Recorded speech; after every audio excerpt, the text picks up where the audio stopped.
Well, protect the guys in Gitmo or American civilians and troops. My next guest says that a move to grant terror suspects in Guantanamo Bay access to government evidence against them is as simple as that. His bill, passing a committee vote today, will keep that highly classified information out of terror suspects' hands.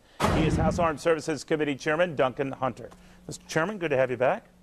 Good to be with you. So what do you want to do here?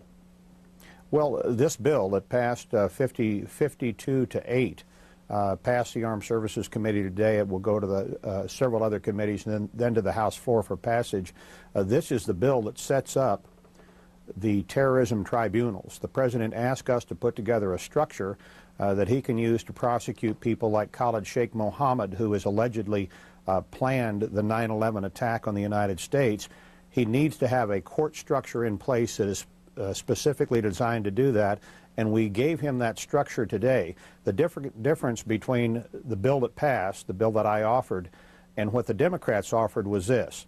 My bill said that you do not reveal the identity of American agents, because that could end up in them being killed or other Americans being killed as a result of that, of allowing the terrorists themselves personally to face their accuser and know who their accuser is, even if it's an American agent whose identity you don't want to disclose. But let me get this right. They could get access to the information that agent did disclose.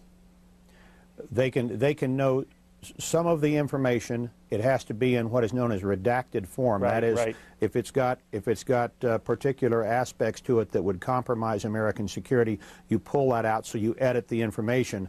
But being able to actually face that agent and know who he is and have his identity, for Khalid Sheikh Mohammed to be able to do that, I thought, was going too far. And so our bill allows us to get a conviction by allowing an American lawyer, an American JAG lawyer with the appropriate clearance, to go into a closed meeting or hearing with this agent, with whichever agent is important to this particular conviction, and cross-examine that person. But the defendant himself, the alleged terrorist, doesn't get to know that identity. I think that's necessary to protect American agents. Even though the defendant might, the Republican majority believe that today. But even though the defendant might turn around on you, sir, and say, "Hey, that's not fair. I'm like a one-armed paper hanger."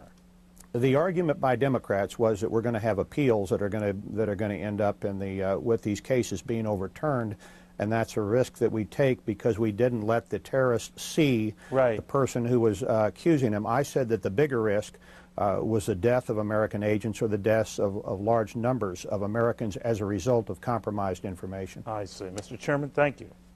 Good to be with you.